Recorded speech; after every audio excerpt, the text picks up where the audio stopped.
Well, greetings and salutations, everybody. Welcome to the best damn movie-related show on the internet, the John Campea Show, coming to you from right here on my YouTube channel. I'm, of course, your host, John Campea. It's an awesome honor and privilege to have you guys joining me here today, as it is every day, as we talk about our favorite things in the world, movies and movie news, a lot of topics from you guys, some questions of the day, all that kind of good stuff. And we do have a lot of stuff to talk about today. We've got to talk about Venom. It looks like Sony is aiming for a PG-13 Venom. Not confirmed that, but that looks like what it is they're aiming for. Should we be concerned about Disney influencing the Oscars and things like that? Now, before we get to any of that stuff, let's get to a little bit of house cleaning and talk about yesterday's question of the day. Now, of course, one of the movies opening up this weekend is The Meg with Jason Statham, the giant shark movie, and some questions about whether or not that movie could be the #1 film at the box office this weekend. I said I think it will by just a tiny bit. I think it'll beat out Mission Impossible by just a tiny bit, but you guys spoke, and you, surprise, surprise, you disagreed with me. So here's what it says. Will The Meg win the box office this weekend? Only 41.77, that's pretty close, but still, 41.77% of you said yes, The Meg will be #1 at the box office this weekend, but the majority of you guys, 58.23% of you are saying no, Mission Impossible will win the weekend and take the #1 spot for the third weekend in a row. So there it is, you guys.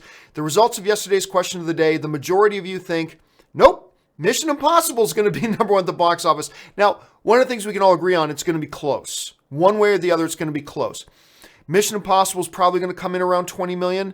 They're projecting The Meg is going to come in somewhere around 20 million. So it's going to be close. And I went to see The Meg last night. I'm going to review that movie here in just a few minutes. But before we do, let's get to another topic.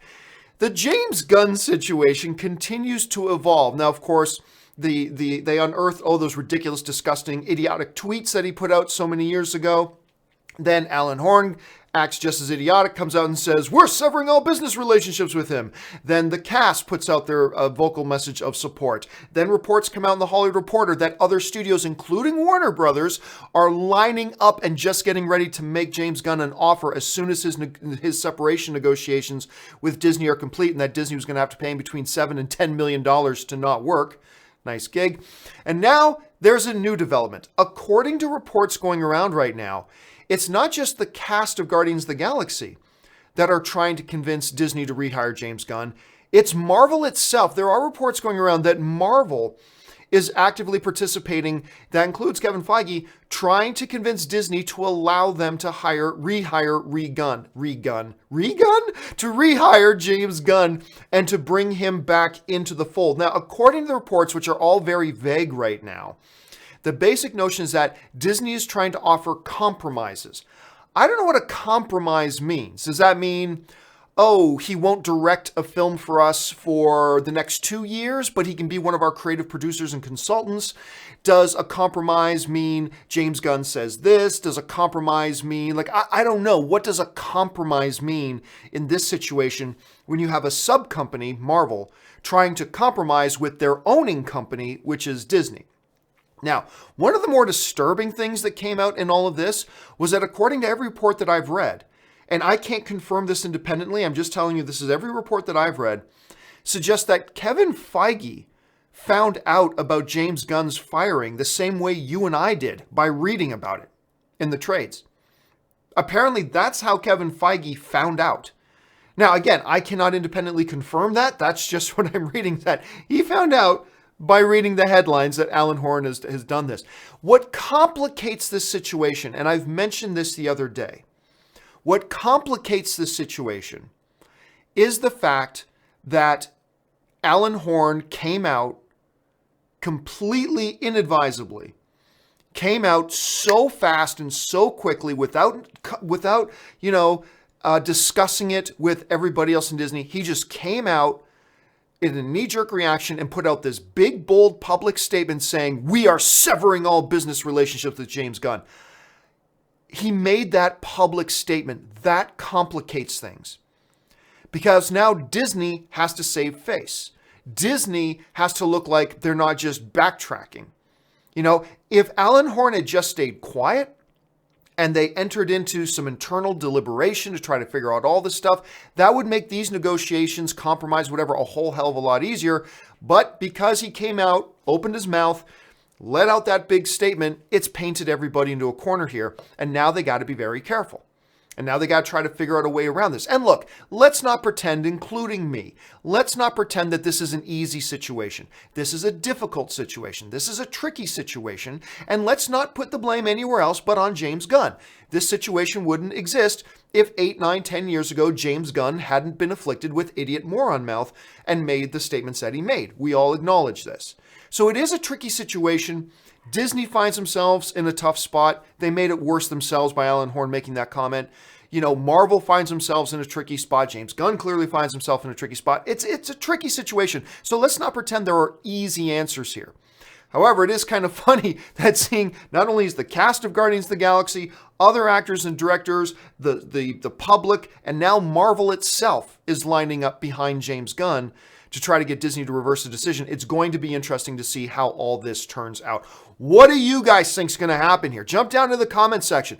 What do you think? 2 questions. What do you think's going to happen? And what do you think should happen? And those might be 2 very different things. They might be the same thing. They might be very different things. But I'm curious to know, how do you guys see this? Jump into the comment section and let me know your thoughts. All right. With that out of the way, we talked about Meg a minute ago, about its box office. Well, I had a chance to go and see the Meg last night. Me and my buddy went to one of our local AMC. I love this image, actually. This image is great. This image, by the way, is not in the movie. But anyway, so went to go see the Meg last night. What did I think about it? The Rotten Tomatoes scores right now are roughly, the last I checked, they're pretty much split. The critics seem to be pretty much split. It was at 49%. That's essentially saying half the critics like it, half the critics don't like it. The critics are in total disagreement over this film.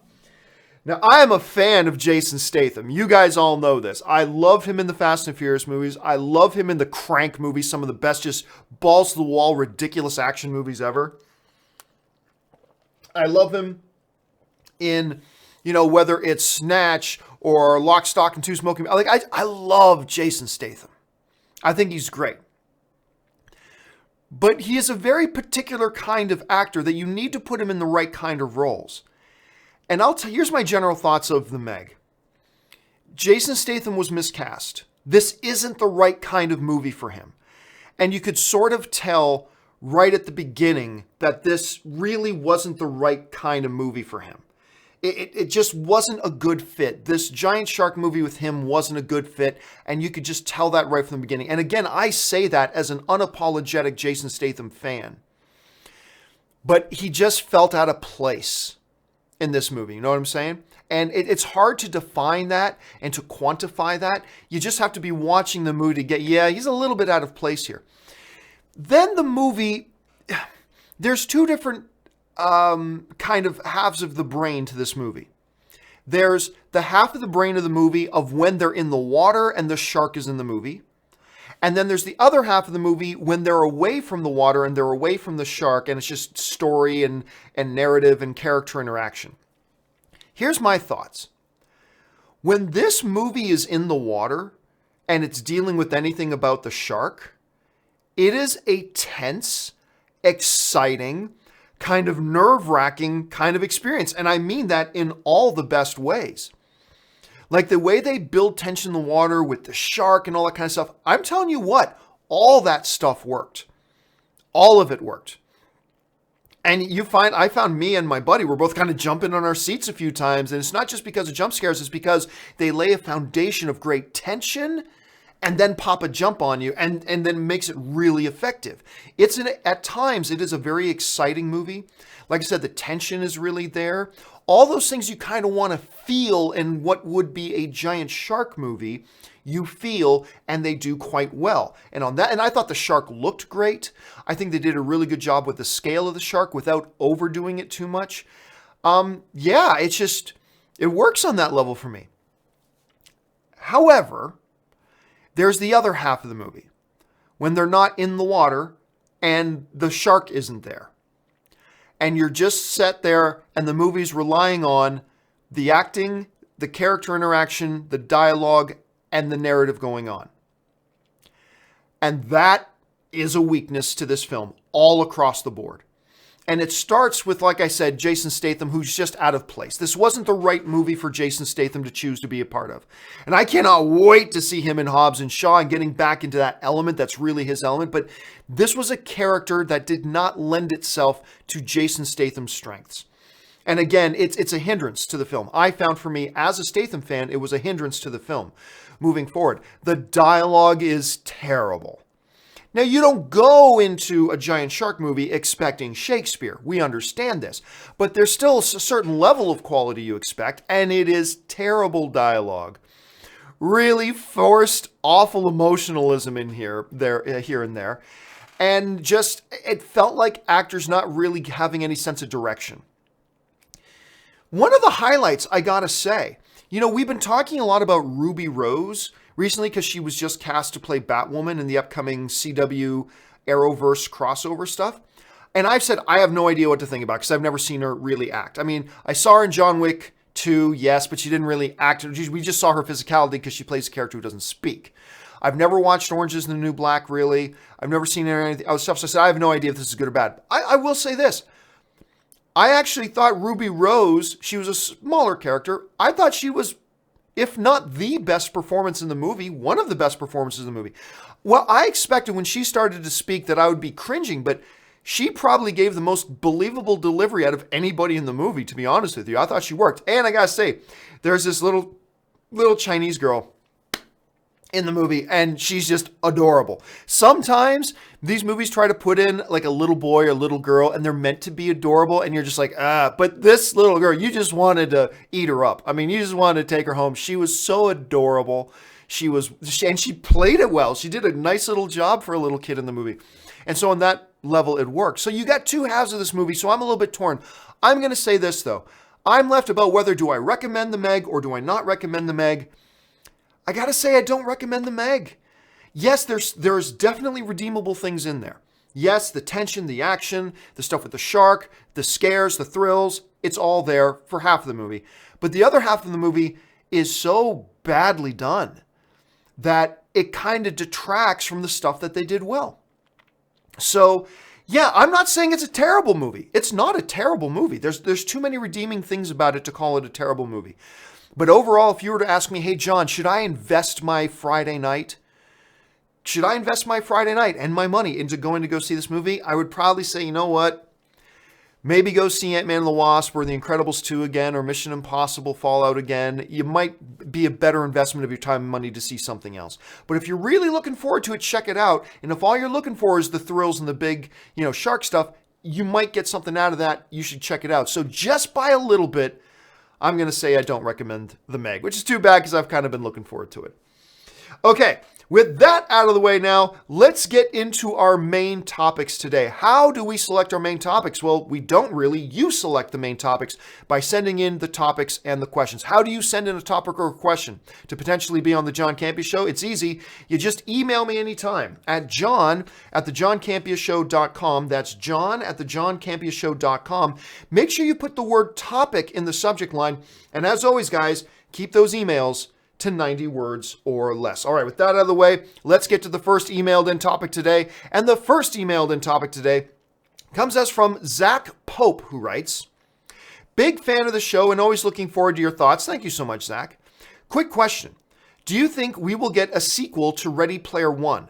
I love the world that they developed and would love to jump back into this world and explore it more. Yeah, one of my favorite films of this year so far has been Steven Spielberg's Ready Player One, of course, based on the insanely popular novel by, I believe you pronounce the name Ernst Cline. Is that the name of the guy who wrote the book? But at any rate. And I thought the movie was fun, imaginative. It was true adventure. Like, I remember after I saw Ready Player One, that's the word I just kept saying, adventure. It just felt like a real adventure movie, And I adored it. I had a really, really good time with it. Could there be a sequel? Well, I mean, one of the things that we do know is that they are working, the author of the book is currently working on a sequel to the novel. This much we know. So Ernst Cline has already said that he is making, he's actually, after the movie came out, he said he went into overdrive making another Ready Player One book that I believe he is tentatively calling Ready Player Two. One of the interesting things that he said, though, is that he's writing his book as a sequel to the first book, not as a sequel to the movie. He specifically said, I'm trying to write a sequel to the book and not to the movie because the movie has changed things.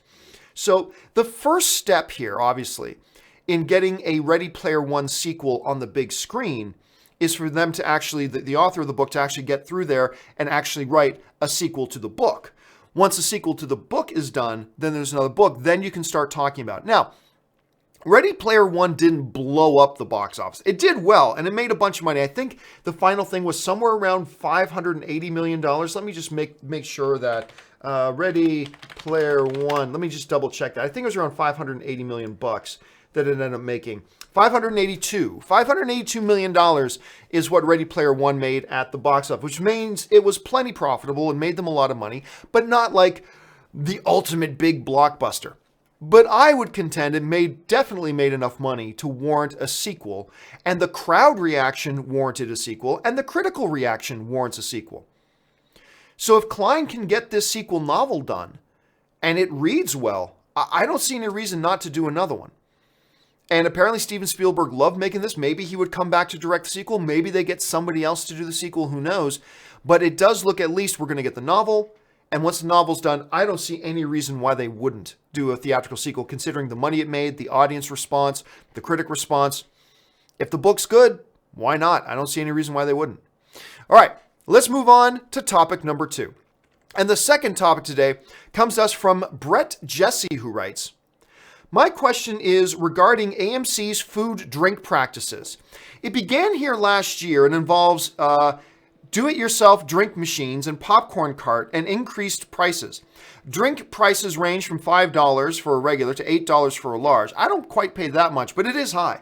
Popcorn is $7 plus to $10 plus. Again, I don't pay that much, but it is high.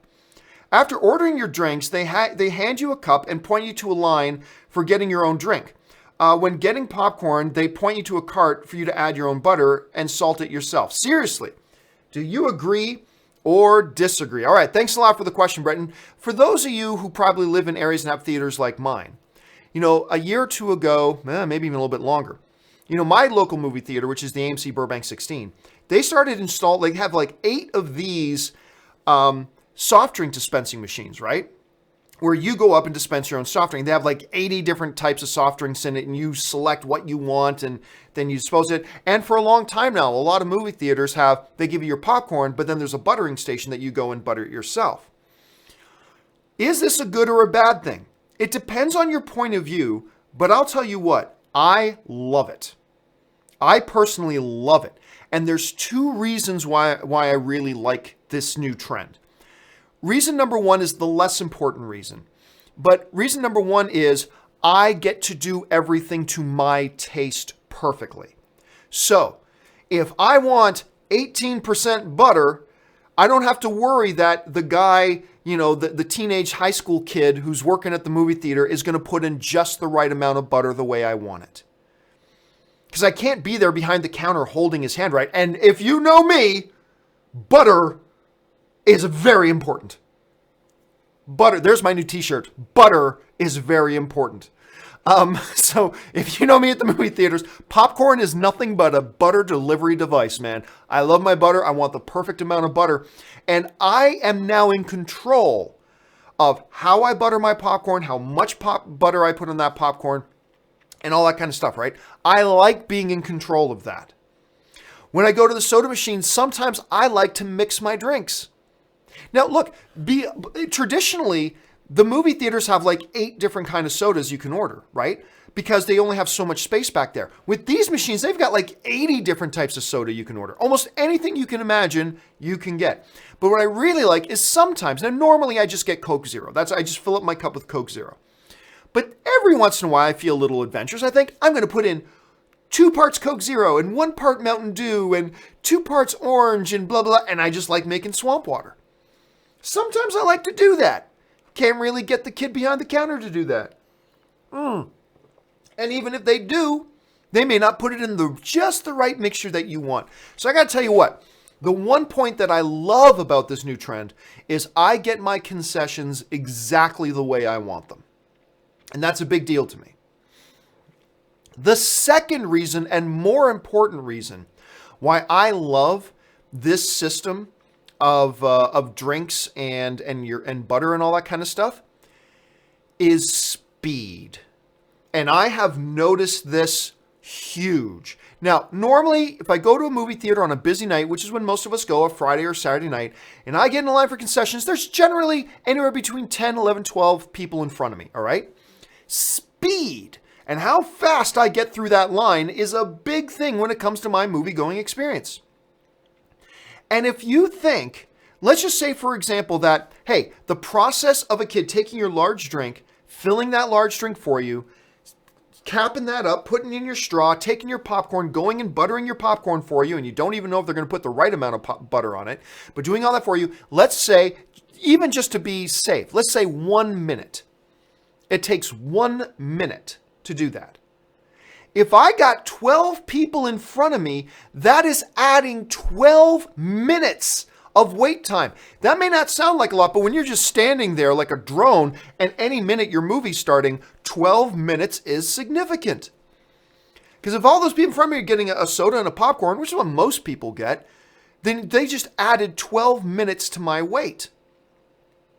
By saying, hey, here's your cup, here's your popcorn, go do your thing, boom, the line moves much faster. And here's a great proof of that. The two theaters I go to the most, 80% of the time I go to, AMC Burbank 16. About 15% of the time I go to this movie theater in Hollywood called the ArcLight Cinema. It's a great theater. At the AMC Burbank 16, they have the self-serve setup where they give you a cup, they give you your popcorn, now you go and butter it and soda it up yourself, right? At the ArcLight Cinema, they do not. They fill your soda for you, they put on the butter for you. Without any question, the concession lines at the AMC are vastly faster, much faster. Because when I go to the ArcLight, when I get in line, I can have 4 people in line in front of me, and I'll be in that line longer than being at the AMC and having 15 people in front of me. So the line at the AMC is much faster, and I get the soda the way I want it if I want to mix it up a little bit. Plus, I have a much bigger variety of choice.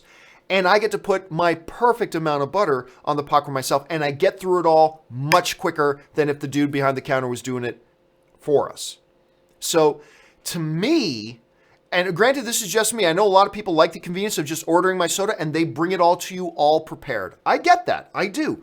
But to me, the benefits of getting it just the way you want and the whole benefit of the speed of which it increases that the line goes. Because I'm telling you, the two theaters I go to, one does it do it yourself, one doesn't do it yourself. And the one that doesn't do it yourself, the ArcLight, is much slower. Much, much more painfully slower to get through that concession line. So for me, everybody's going to have a different answer. But I tell you what, for me, this is pretty good. Like, I really do like this. I like this new trend. So for me, it's all thumbs up for me. And that actually brings us to today's question of the day. We've obviously heard from the email. You've heard from me, 2 different points of view. And I'm sure everybody has their own point of view. But today's question of the day is this. Do you like or not like this new trend of self-serving your own concessions? That you pour your own soda, do you get your own butter? What are the advantages? What are the disadvantages? What do you think about that? In the description of this video below, you will, at the bottom of the description, you'll find a link to where you go and cast your vote. And the question simply is, do you like the trend of self-service concessions at movie theaters? Yes, I like it, or no, I don't like it. So I just announced it. Let's see if any of you guys have responded to it already. Loading the page, and nearly 100 of you have already responded. And right now, it's close, but surprise, surprise, you guys disagree with me.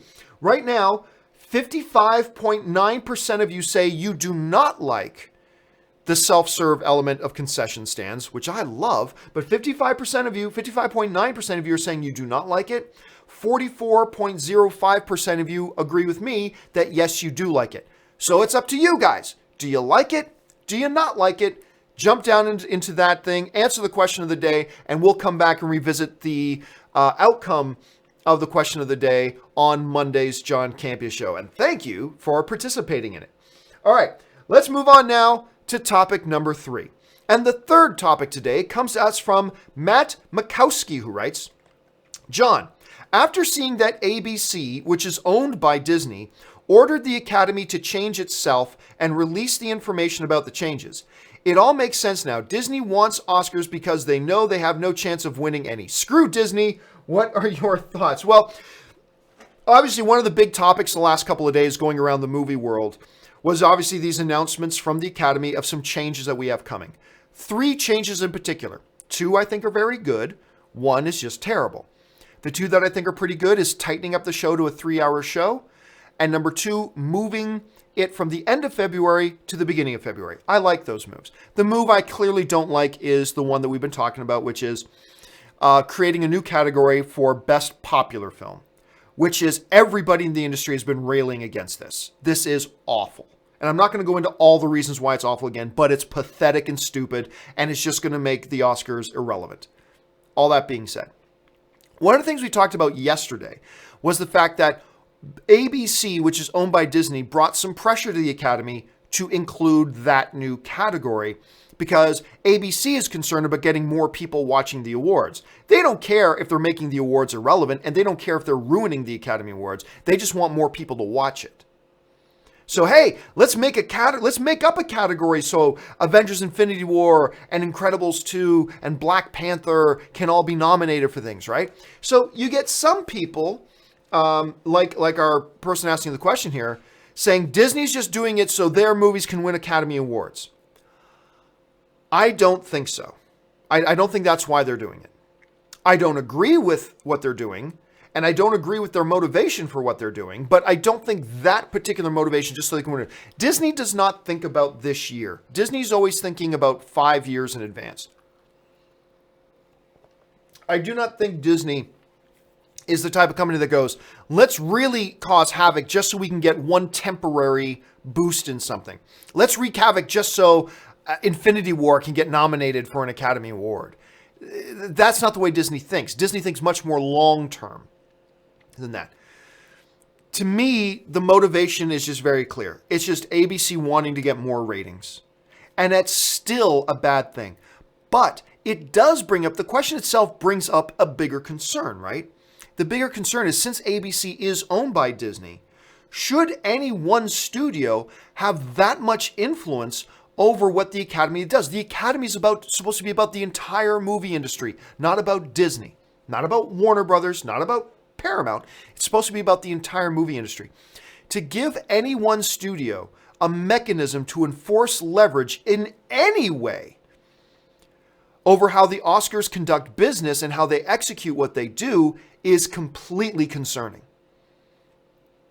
Now, I have very little doubt that's not ABC's intention. ABC is just looking out for ABC. They want more ratings. I get that. I do.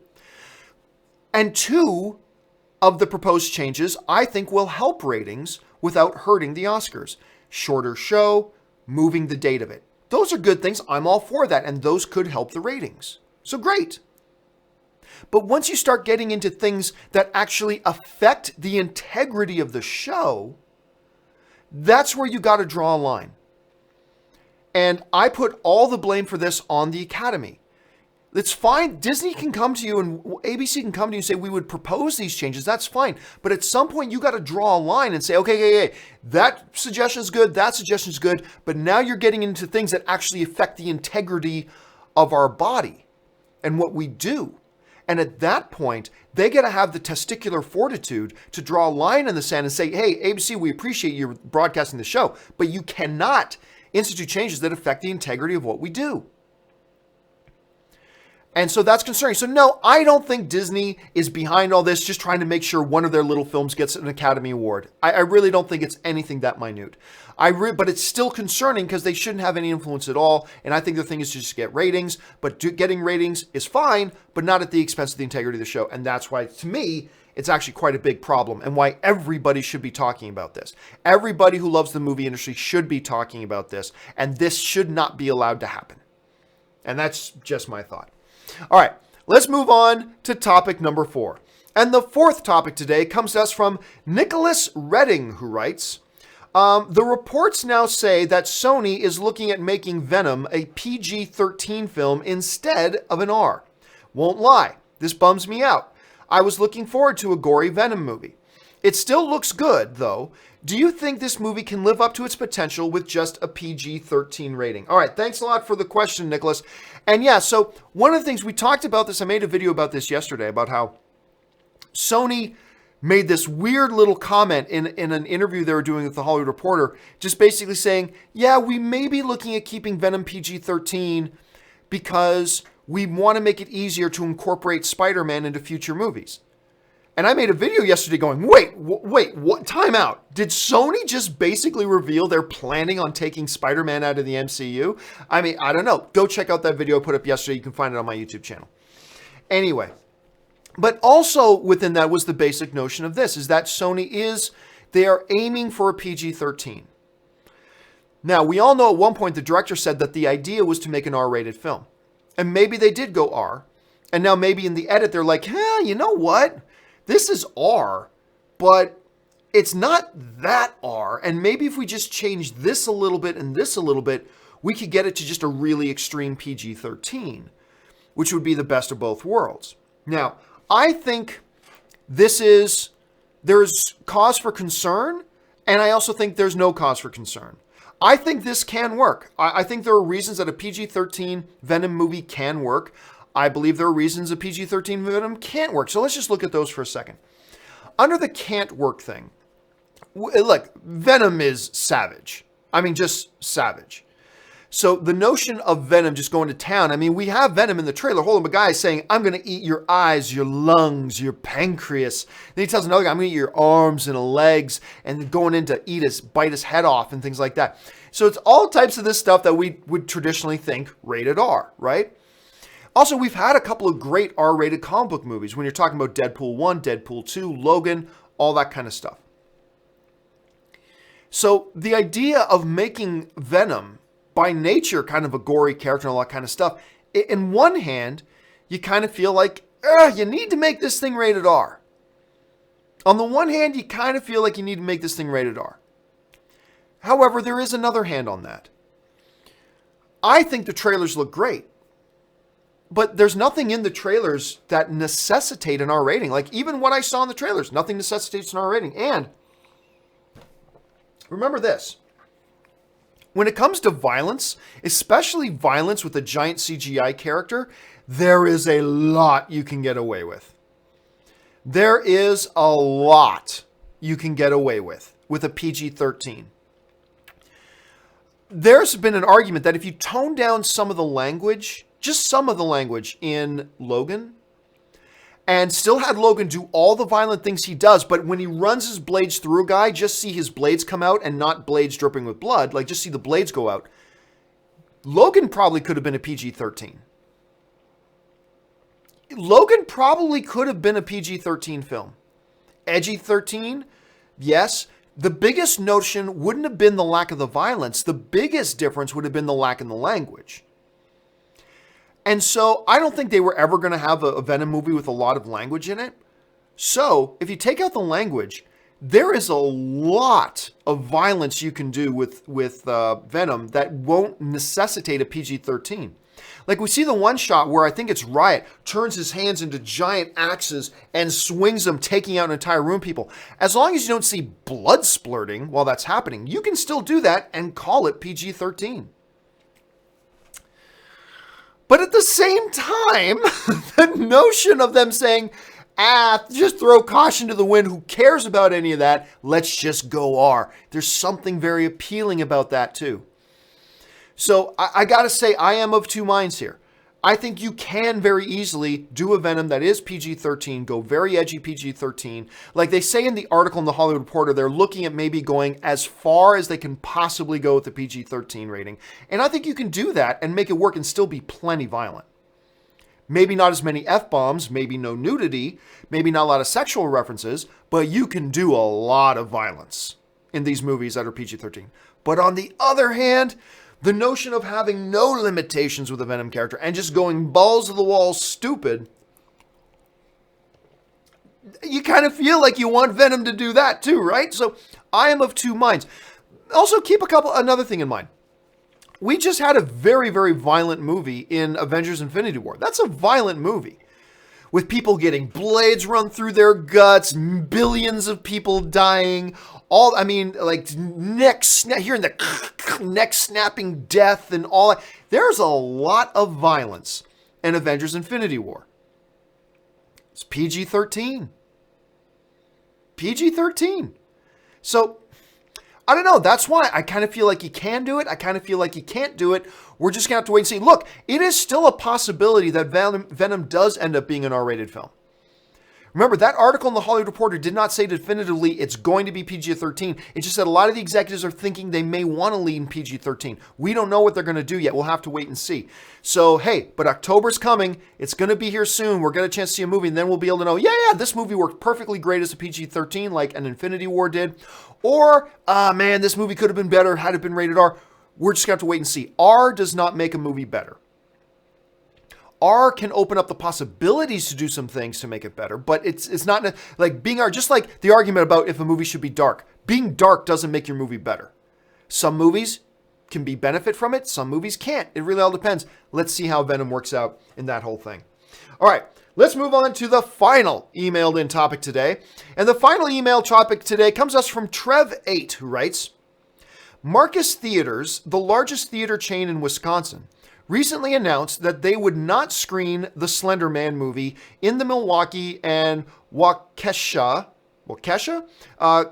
counties due to the connection the story has to an attempted murder of a young girl that happened in the area a few years ago.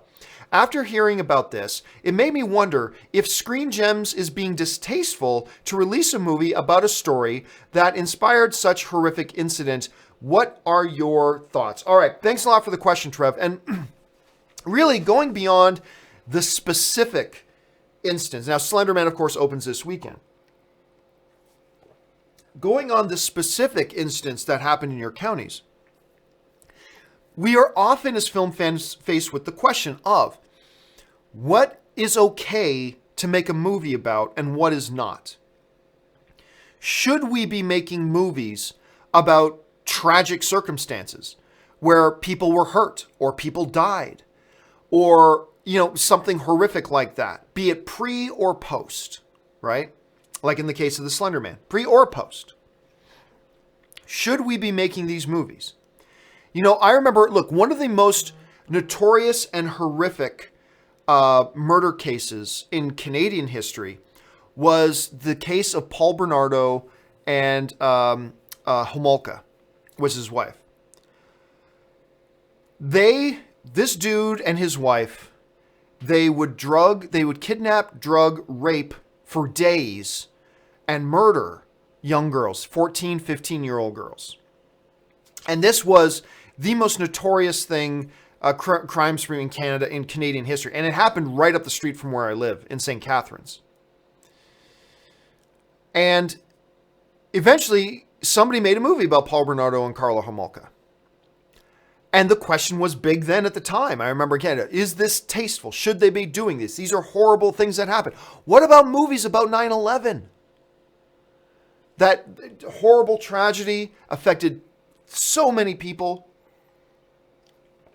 Should a movie like United 93 have been made? What about the Boston Marathon bombing? Should a movie like Patriots Day have been made? But it goes beyond that. Like if we're talking about should movies be made that are either based on or modeled after tragedies that have hurt people, well, okay, but we have to follow that logic to the next step. Then should movies ever depict car accidents? Almost everybody has been affected by car accidents. Either somebody directly in your family or somebody you know has died in a car accident. Car accidents are the source of a lot of pain and suffering and tragedy. Should movies use car accidents in their movies? Many people have been touched by cancer, either themselves or loved ones, whatever. Should movies have cancer in one of their characters in a movie? And it's not as easy of a question as you might think, because you're right. There are movies like this that when you make them, could they be considered disrespectful to victims of it? Could it be considered distasteful? Could it be considered just bad form to make these movies? It's fair to ask. My position on this particular topic has always kind of been this, and I may be right, I may be wrong. This is just my way of looking at it. But my way of looking at it is this, is that we as a species are by nature storytellers. We tell stories. Forget the movies. We as a species are storytellers. Going back to the most ancient of times of drawings on cave walls or sitting around campfires and telling, we are by nature storytellers. Storytellers is not just a habit we have. It is a tool we have for communicating our hopes, our dreams, our history, our future. But it's also a coping mechanism. Storytelling is a coping mechanism for us as a species as well. I think for movies like United 93 or even Boston Strong or Patriots Day, I think there's a catharsis, actually, in the telling of stories. And I even think there's a catharsis in the telling of stories in jovial and almost satirical ways. I think there's even something like a Slenderman. I think there's catharsis in something like that. I think there's a reason we tell stories. I think if something has happened, it's worth telling a story about.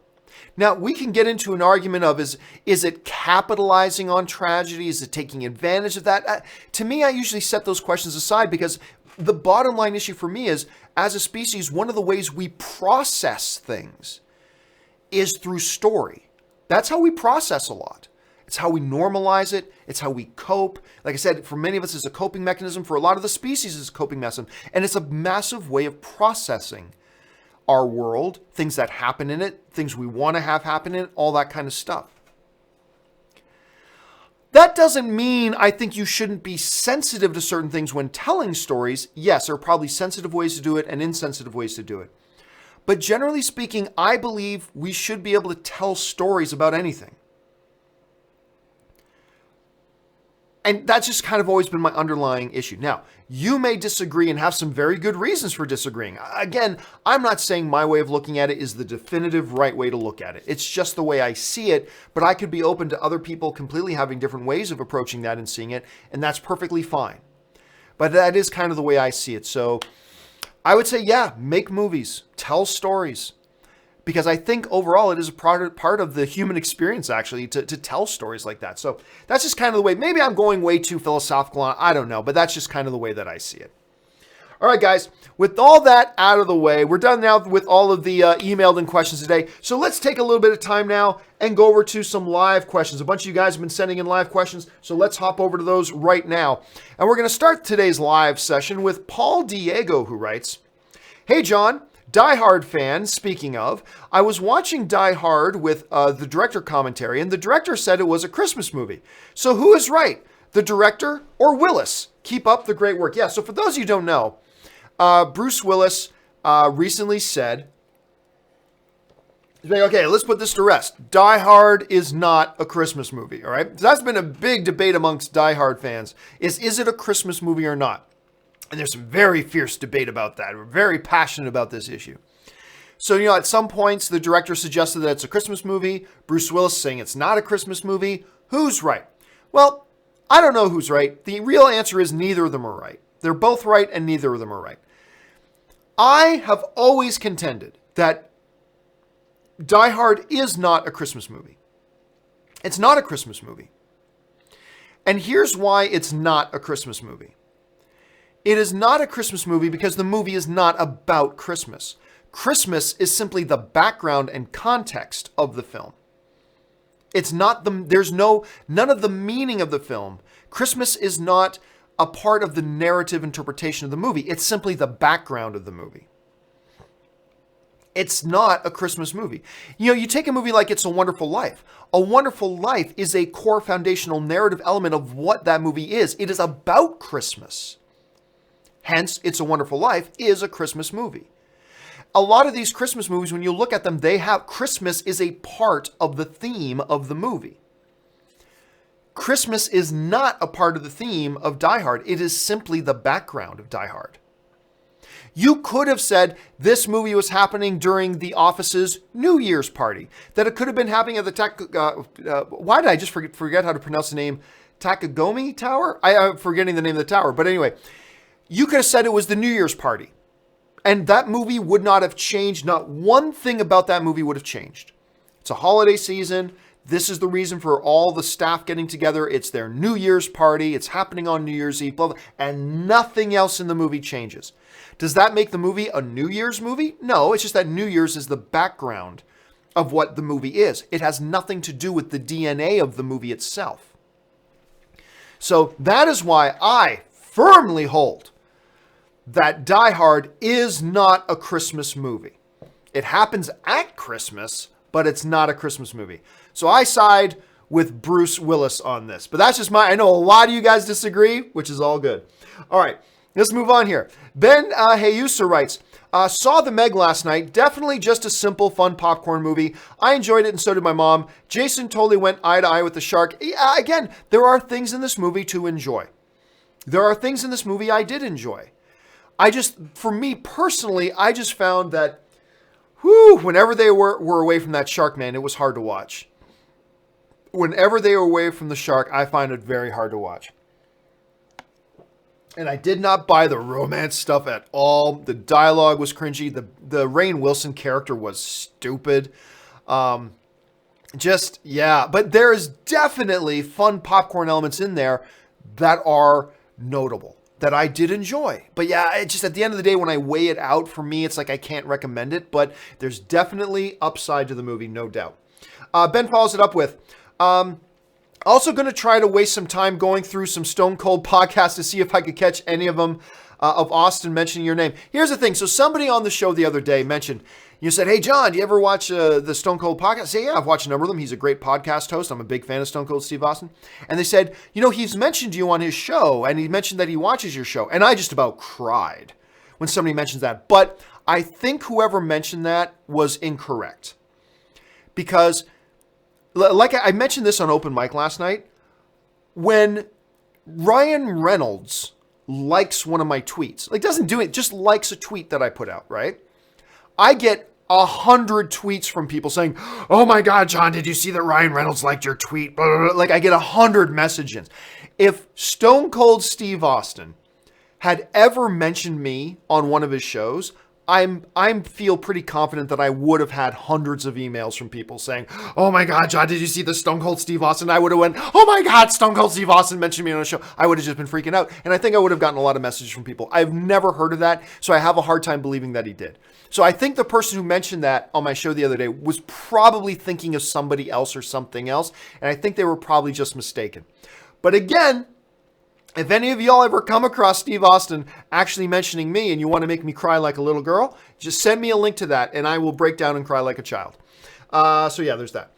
Let's see. Ben Heyusa writes, here's hoping a PG-13 Venom works. Kind of worried though. Yeah, like I said, there are reasons to be for a little bit of concern, but I also believe there are reasons to be, yeah, this could work just fine the way it is. Like again, balls to the wall, no limitations, do whatever you want. Yeah, that sounds awesome with Venom. But then again, super violent movies and blah, blah, blah, that are PG-13, and Venom can do that if they just do this. Yeah, that could work too. I can see both sides of this. I really can. Look, I've said this from the beginning. If Venom was rated R, that doesn't mean it's going to be good. If it's not rated R, it doesn't mean it's not going to be good. So that's just kind of why I see it right now. But, I mean, who knows? October is coming. Maybe, but look, here's the thing. If Venom's a good movie, it's going to be a good movie, whether it's PG-13, PG, G, or R. If it's a good movie, it's going to be a good movie. If it's a bad movie, making it R isn't going to save it. So October's going to be here pretty soon. It's either going to be a good or bad movie. Here's hoping it's good. Maybe it'll suck. Who knows? We'll have to wait and see. Let's see.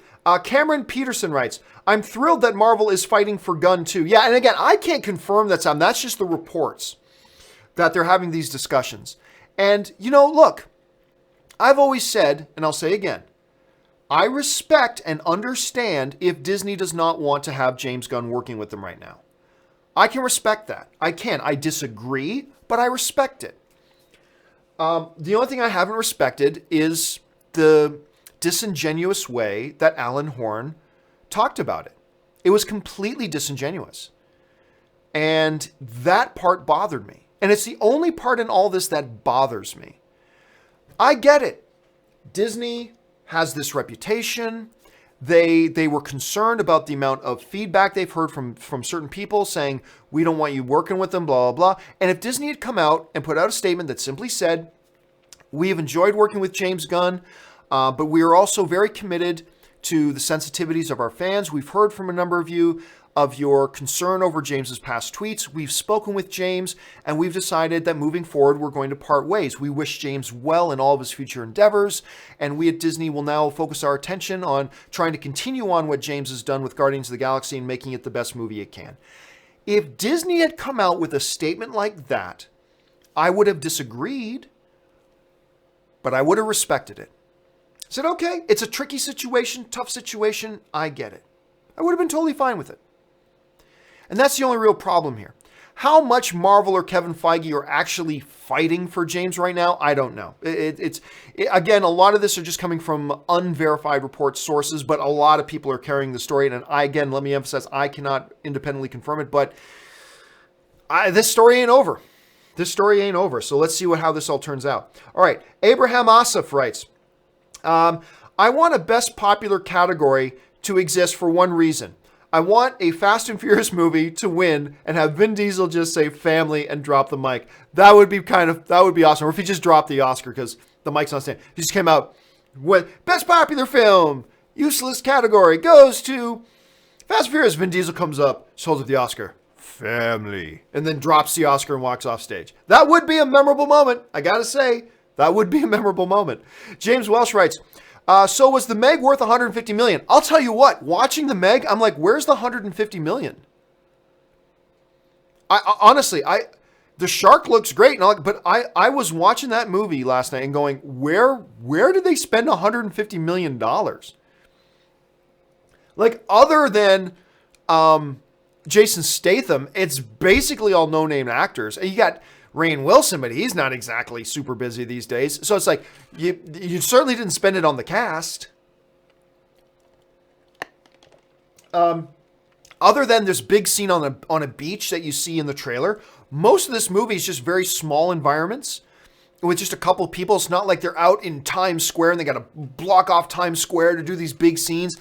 I'll tell you what, I watched that movie. I didn't see $150 million. I did not see $150 million. That is one of the things that made me scratch my head walking out of it. Let's see. Comic Game writes, what did you think of Luke Cage Season 2? I've talked about that a few times, Comic Game. I was very disappointed in it. Did not like Luke Cage Season 2 at all, which was too bad because I was very excited about it. Luke Cage Season 1 was a mixed bag. First half of Season 1 with Cottonmouth, awesome. Second half, not so great. Not awful, but not so great. So I was really looking forward to Season 2, and I was just never on board with it. There was a really interesting episode where Rand comes back, and so you got Iron Fist and Luke Cage running around together. That was a cute episode, but for the most part, it just never clicked for me, and I didn't like it at all, which is too bad because I was very excited about it. Let's see here. Ryan Irwin Dale writes, I know you love Man of Steel, damn right I do, but is there one aspect you dislike about it? Anything about the movie that you would change? Look, Man of Steel is not a perfect movie. No movie is a perfect movie. Even films where you do something right, you could have done it better. So Man of Steel is not perfect, but honestly, I can't think of anything that I would change about it. Like, I can't think of anything off the top of my head that I go, oh, that, I didn't like that, change that. I honestly can't think of anything I would change about it. And that's not to say that I'm suggesting the movie's perfect, no, but I mean, Man of Steel is Man of Steel because it's Man of Steel. And off the top of my, to me, it's a top 10 best comic book film of all time. And I really can't think of anything I would change about it off the top of my head, to be honest. Again, not saying it's perfect, but I just like it the way it is. So I'm not really sure I would change anything about it, to be honest. For those of you guys who also like Man of Steel, what would you change about it? Jump in the comment section. Let me know what you think.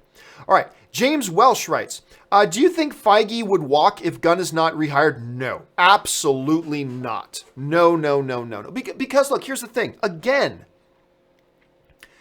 I get it.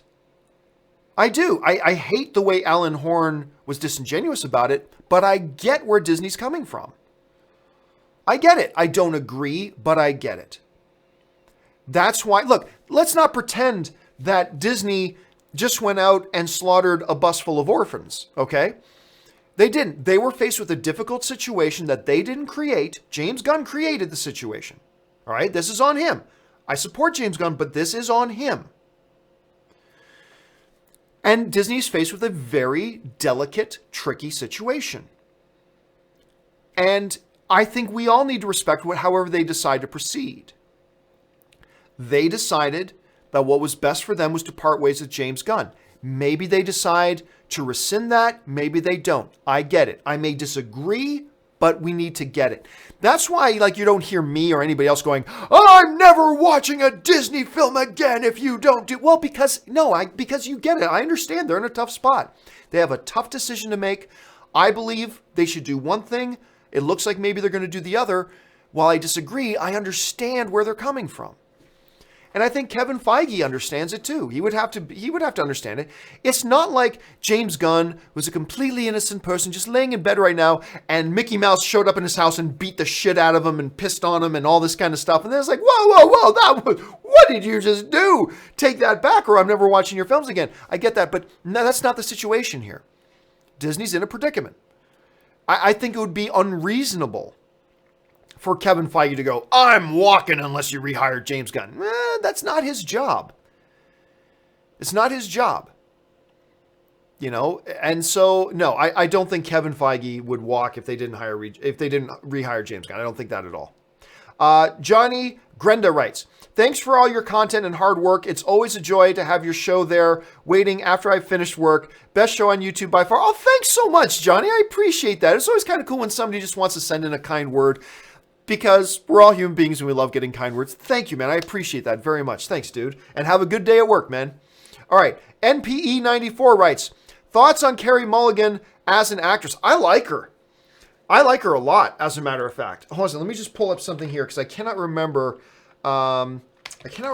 If she's ever won won an Oscar. I don't remember her ever winning an Oscar or being nominated for an Oscar, unless I'm forgetting something. Hold on a second here. Where's awards? There it is. Blah blah blah. No, I'm dead wrong. Of course, she did get an Academy Award nomination in 2010 for An Education, which was a really good movie. I really like that. I can't believe I forgot about her thing for that. Like Never Let Me Go, Shame. I really liked her in Shame, by the way, with Michael Fassbender. Check that out. I mean, it's a very sensual movie, but I mean, check it out. I like her very much. Yeah. And I can't believe I totally forgot that she did have an Academy Award nomination. I can't believe I forgot that. But anyway, yeah, I'm big on her. I think she's a wonderful actress. All right, let's see. Next up is Johnny Granada, who writes, my favorite actress is Vera Farmiga. Her portrayal as Norma Bates on Bates Motel was just outstanding, and I'd love to see her get an Oscar someday. She's a great actress. She's done great in The Conjuring. She was awesome in Up in the Air with George Clooney. A lot of people, I don't know why people don't talk about that movie nearly as much. I thought it might be Jason Reitman's best movie that he's ever directed. She was amazing in it. George Clooney was amazing in it. That movie did get some Oscar buzz. I honestly can't believe more people don't talk about it. And it's great. And she's wonderful in it. She's a terrific actress. And she looks great in the trailers for the new Godzilla movie. That's all looking good. So, hey, I would not be surprised at all if there was an Oscar on her mantle at some point. I wouldn't be surprised by that at all because she really is great. Okay, let's move on here. John DeBenedict writes, dread it, run from it. Destiny arrives all the same, and now it's here. Or should I say, I am. One of the great Thanos lines. So many really good... Really, when you break it down, the writers did such a good job with Thanos' dialogue. Because it doesn't matter how great visually the character looked. It doesn't matter how cool the Infinity Gauntlet is. It doesn't matter how he takes out the Avengers. If his dialogue sucked, and if his dialogue didn't work, the character doesn't work. The main reason he works so well, brilliant, impactful dialogue that the writers gave him. And of course, Brolin's delivery of that dialogue. Just marvelous. And just that right from the beginning. And that's in Thanos' first scene. That's in the first scene of the movie. And I especially like the way he says, or should I say, I am. Like, I just love that. But all throughout the movie, he's got really good, tight dialogue that just jumped off the screen. And I think that's the main reason the character works so well. All right. K. Cruisin writes, love the show. Thank you so much, man. Does DC announcing future plans for Black Manta hint that they could be continuing with the Legion of Doom from the Justice League post-credits? It's an interesting concept. I don't think so. I think it just means they've got plans for him solo. But I don't think, at the same time, I don't think we can discount the possibility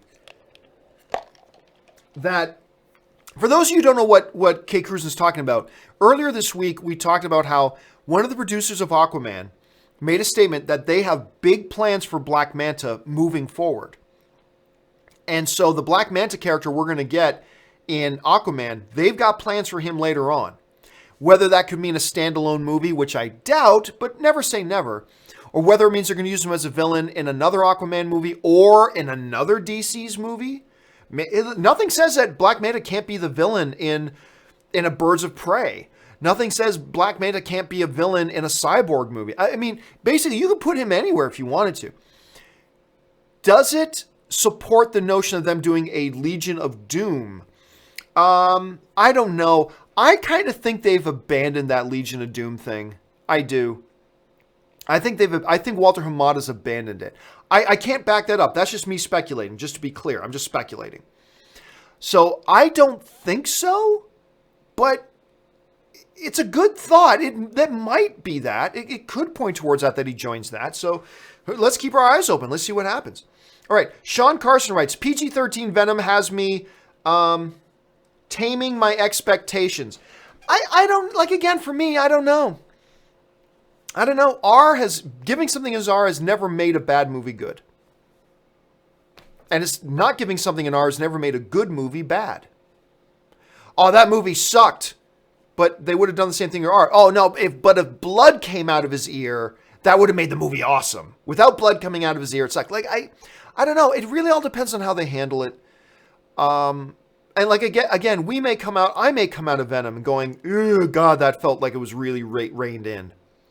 But, you know, I just watched another PG-13 comic book movie in Avengers Infinity War, and it does not feel reined in.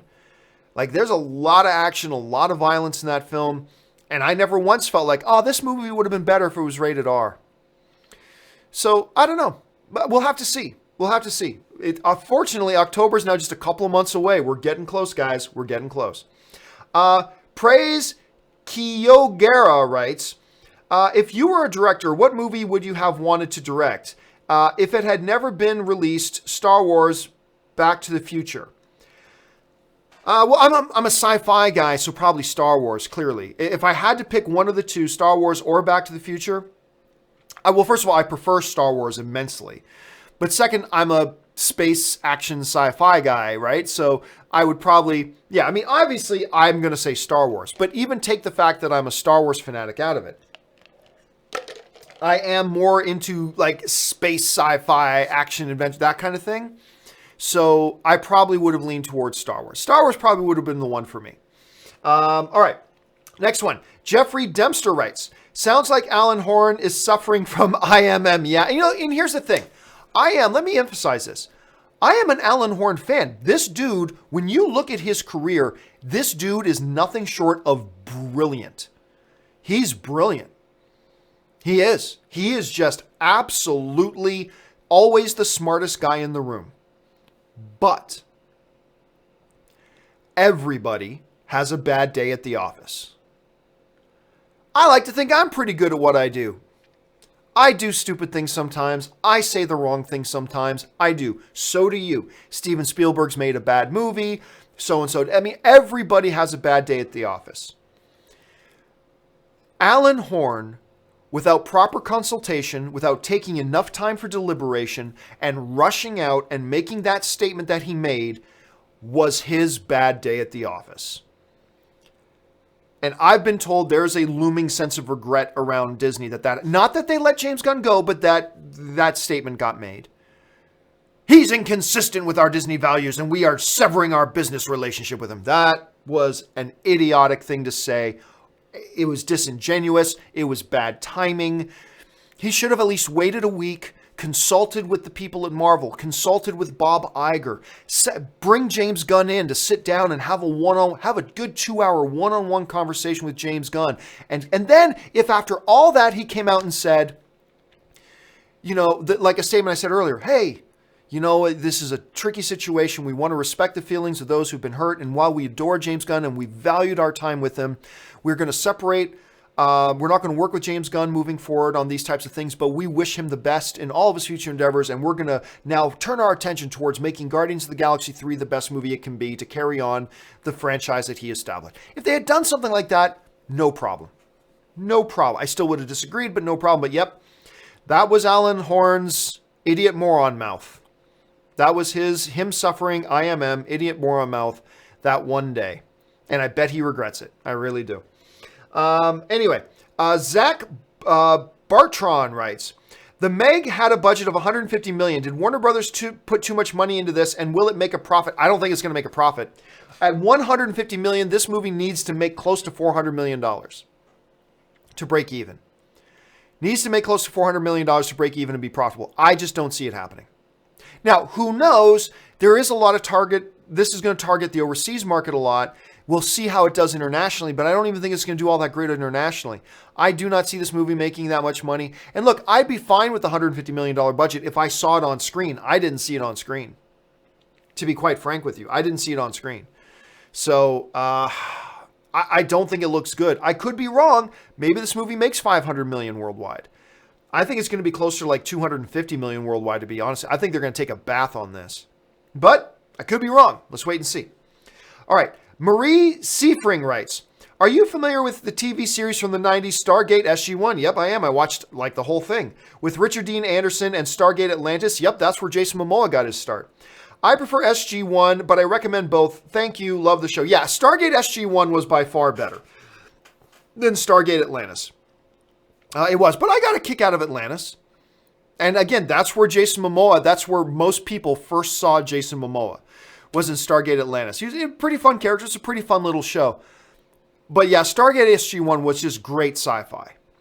That show was great. And it ran, I don't know, like 85 seasons. I can't remember exactly how long it ran, but it ran an awful long time. It was a good, solid cast, always had good narrative, always like tied their threads together through an ongoing story. I mean, it was really good sci-fi. It was a solid show. I enjoyed it a great deal. But yeah, I would pick it over Atlantis personally. That's just how I feel about it. But yeah, it was a great show. Thanks for bringing that up, Maria. I appreciate that. Tom Gillard writes, I saw the Meg last night and the couple next to me did nothing but vigorously make out for the first 15 minutes. That reminds me of this one time. I've told the story before, but one of the last time, not the last time, but this one time I went to the drive-in and there was a pickup truck, and I kid you not, there was a couple standing in the pickup truck, having sex in the back of the pickup truck, standing up. And I mean, it was like, you do realize there's like 180 other people around you. It was just like one of the, oh my gosh. But hey, there you go. Well, there you go, Tom. You got 2 shows for the price of 1. Not much to watch in the first 15 minutes anyway. So there you go. The shark doesn't show up for the first 15 minutes. Marie follows up with, they are a nostalgic pick. I think you're probably still talking about Stargate. They're a nostalgic pick. I have fondness for them like Star Trek fans have for the original series. Yeah, look, there are still, I believe there are like SG-1 conventions. And isn't there like a brand new, I don't know if it launched yet, and if it did, if it quietly died, but I remember there was talks about them actually launching an all Stargate streaming service. Like a Stargate streaming service that would be like all Stargate. All the Stargate series and the movies and blah, blah, blah, all Stargate. I don't know if it ever happened. Maybe it's on now. I don't know. And they were making a new Stargate series just for the streaming service. I don't know what the status of that is. I didn't keep up on it, but I remember them doing something like that. So there's a lot of people that just absolutely beloved the Stargate franchise, for sure. Absolutely there are. Curtis Lopez writes, I friggin' love the Coca-Cola freestyle machines. Me too, man. I could get whatever combinations of flavor I want. It's glorious. And it's not just the ability to do combinations, the fact that you get so many more options. Like I said, traditionally, the concession stand, they'll have like eight different sodas and flavors you could choose from. In those machines, you got like 80. I mean, it's crazy. You can get lemon flavored Mountain Dew. Then you can get grapefruit flavored Mountain Dew. And like every flavor has 18 different sub flavors, and then you can mix and match. Oh, dude, I love those machines. I love them. I understand not everybody does. Me, I love them. I think they're great. CJ Adams writes, if Gunn gets rehired, could later direct a Star Wars movie. Well, any director could direct a Star Wars movie. I mean, any director that's good and Disney likes working with could direct. I mean, look, they got Jon Favreau writing and producing the Star Wars live-action TV show. So is it a possibility? Sure. Is it any more possible than anybody else? I don't know about that. But sure, it's within the realm of possibility. I honestly don't know if James Gunn's sensibilities would work for Star Wars. I don't know. I'm not convinced of that. But don't get me wrong, if they announced tomorrow that James Gunn was directing a Star Wars movie, I go, yeah, sure. Good. Big thumbs up. So it's possible. It's certainly possible. Jeremy Sneed writes, if available, use order ahead option at AMC. A discounted combo, example, medium drink and popcorn, $10. Use order ahead line, and it's there at the time you picked. Yeah, so we've talked about this before. A number of AMC theaters now have, like, the concession experience is getting better and better, in my opinion, because on top of the machines and dishing out your own amount of butter on your popcorn, one of the really cool things AMC is experimenting with is order ahead. So I can pick up my phone and I can open my AMC app and go to my theater and say, order concessions ahead. And I'll say, what time are you going to be here, John? And I'll say, well, I'm going to be there at 7:10 p.m. So then at 7:10 p.m., if I go up to the counter, they'll have this big, shelf thing. And there's going to be a little box with the name John Campea on it, and there's my orders, and they're just waiting for me. I don't even have to stand in line. They're doing a lot of really cool things. And sometimes they offer, if you use the order in advance option, you get a discount as well, because it makes life easier for everybody. I love it. I mean, they're doing some really good things. They're coming up with some really good things to improve the overall movie-going experience, and I like that. So I kind of like what we've had coming. Marie follows up. Any news on the possible Clint Eastwood movie about a 90-year-old drug smuggler? Thanks. Well, they only recently announced that. Now, for those of you who don't know what Marie's talking about, I believe, I think it was going to be Bradley Cooper that's involved with that too, or it was another actor. At any rate, so it's based on a true story about the world's oldest drug mule. And it's based on this thing that this guy was smuggling drugs. This 90-year-old man was smuggling drugs for drug cartels, right? And apparently Clint Eastwood is going to star in it. Now, they only announced this movie a short time ago. So we're probably a ways away from getting any more news about it or getting hearing about starting a production, or maybe they've already started production. I don't know. But we're kind of in that window now where no news is good news. So no new information on it at all. But I am dying to see this, because we haven't seen Clint Eastwood act in a while, and I think he's terrific on screen. I loved him in El Torino? Is that the name of the movie? I loved him in that as the grumpy old man. It was great. I'm looking forward to this movie a lot. All right, let's see here. All right, Curtis Lopez writes, guys, do me a favor. I've run way over time, but I am going to finish out the questions that we have here. I'm not going to save any of these questions for companion videos. I'm going to finish them out. Please don't send in any more questions. And I'm going to fly through these pretty quick because we're already way over time. But Curtis Lopez writes, but I will say I go to the AMC 16 a lot since I work in Burbank. Cool. All 3 times I've used the concession pre-door system, my order has always been late. Really? I have also used it 3 times. It's always been on time. It's always been on time. I've never had an experience. That sucks, Curtis. That's terrible. Hopefully it hasn't been really late. But yeah, for me, I show up, boom, it's always been there. So that's been my experience. Sucks that your experience has been different. Hopefully your wait hasn't been very long, though. Jeremy Sneed writes, or AMC member cut to head of line. Order ahead, still best option. Again, you get those discount combo options and you still get those stub points. Yeah, it's all great. And most AMC, if you're an A-list or a stubs member, they have a special line for you. In most theaters, that makes it much faster. In my theater, I find it's just as long as the regular line for everybody else, but they do offer you that option, which is pretty cool. TJ Thomas writes, have you heard about Stephen Amell's wrestling match on September 1st for the All In show? No, I know Stephen Amell has wrestled at a SummerSlam before, and you know what? He did really well. He did really well. For an actor who's not a wrestler, he did this WWE show, and he was great. For an actor, he did a great job. I was like thoroughly impressed. And if he's going to be doing another one, that's pretty cool. I had not heard about it, but now I'm going to keep my eyes open for that. The Friendly Film Fan writes, pre-1970s classic you consider essential viewing. Mine are Casablanca, Lawrence of Arabia, Ben-Hur, Good, Bad, the Ugly, To Kill a Mockingbird, 12 Angry Men. Well, I always mention, I always mention Bridge on the River Kwai. I always mention Lawrence of Arabia. Ben-Hur is certainly one of the big ones. So those are all standard ones that I also usually throw out there quite a lot. Like the one that's not on your list is Bridge on the River Kwai. That's another one with Sir Alec Guinness, Obi-Wan Kenobi, by the way. Before he was Obi-Wan Kenobi, he was in that damn camp. So that's a really good one too. If you haven't checked that one out, make sure you do. Sebastian writes, what's your origin story? I would watch that video. Well, you know what? Honestly, I kind of do tell my origin story. I've got it like a video now that's like 4 or 5 years old that I need to update called Getting Started in YouTubing. If you want to find it, it's a 2-hour video on how to get started on YouTubing, blogging, or podcasting.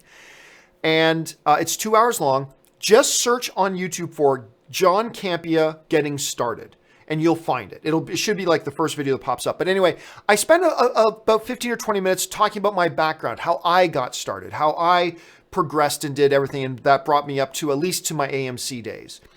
So I need to update that video at some point, but that's where you can get my origin story. Grumps Video writes, it's sad that Sony thinks that their universe could even overlap with the MCU. Sony thinks they can run with the big boys. Do you think it'll happen? Oh, they can. Look, everybody, it's all the popular thing. Everybody likes to trash on Sony. Sorry, Sony has made some of the best comic book movies ever made. Spider-Man 1 is awesome. Spider-Man 2 is awesome. I think the first Amazing Spider-Man is fantastic.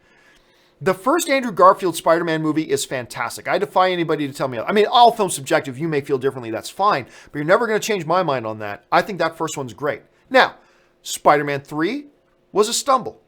The Amazing Spider-Man 2 was also a stumble. But that doesn't negate the great Spider-Man films they've made. And the great films they've made in general. Sony can do good stuff and they can do bad stuff, but so can everybody. Everybody will have good films. Everybody will have bad films. It's just the way it is. Yeah. I mean, look, Kevin Feige has left the door open that they could overlap their universes. The reason people are saying that is because that's what Kevin Feige has said. It's possible. They have been very ambiguous about that. And yeah, and we'll kind of say, and by the way, half the reason Homecoming is so good is because of Sony. It's their movie. So, I mean, let's just keep that in mind. Grumps Videos follows it up. If Die Hard is a Christmas movie, so is Iron Man 3. Thank you. Said in my best Michael Scott meme voice. Thank you. Roy L follows up. Lethal Weapon is a Christmas movie? Thank you. That's my point. Exactly. See, you guys are smart. I got smart viewers. NPE94 writes, should there be an Oscar for stunt work motion capture? Well, this has always been the problem with the stunt work one, is that how do you judge that? Seriously, how do you judge? You don't know what's a stunt and what's not a stunt. The Academy voters, like screenplay, you can read the screenplay. Editing, you can see the editing. Performance, you can see the performance. Costume design, you can see the costume design. What is a stunt? What is not a stunt? What went into that stunt? That stunt looked really simple, but really behind the scenes, it was incredibly complex and very difficult. There's no way to judge it. That's the tricky thing. There's no way to judge it. There's no way an Academy member can sit there and actually, in any informed way, cast a vote as to what had the best stunts, because you just don't know. What was CGI? What wasn't CGI? What was this? What was that? That was actually a really impressive stunt, but it didn't look impressive. That's the beauty of it. Like, how do you do it? There's no real way to judge it. Absolutely, stunt work and stunt workers deserve to have a category. But the thing is, practically, how do you do it? It's almost impossible.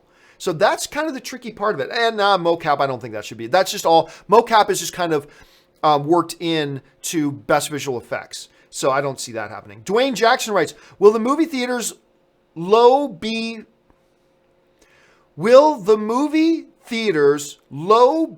fast out? Do the online movie sites? I have no idea what you're asking, Dwayne. Are you asking, will movie theaters eventually go away due to online movie streaming? No. Why? Because the movie studios know they make all of their money in theaters. Now, who's to say what's going to happen to the movie-going experience 5 years, 10 years from now? But here's the biggest thing. People seem to think, that movie only made $50 million in the theater, but it probably made $500 million on DVD and Blu-ray and home streaming. No! They make the minimal amount of money on those. There's been tons and tons and tons of reports about that. The movie studios make the big, huge lion's share of their money in movie theaters. That's where the money is, and they know it.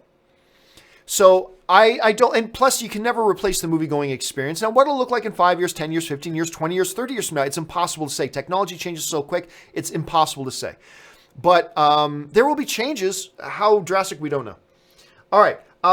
Thomas Dixon writes, I've been watching you since I was 14, 20 years old now. It's been a great ride. I know it sounds stupid to say, but I'll miss Schnepp's opinions on comic book movies. I grew up with the both of you. That's not stupid to say at all. Be very clear about that. That is not stupid to say at all. You know, Robert Meyer Burnett and I did the Weekly Hero show this week, and it was so much fun doing it with him. But you know, after we were done, we were talking. It's like there's a bittersweetness to it, because the last time Robert and I did a show together, we did it with Schnepp. The last time Robert and I were on camera together, Schnepp was there too. And it's tough.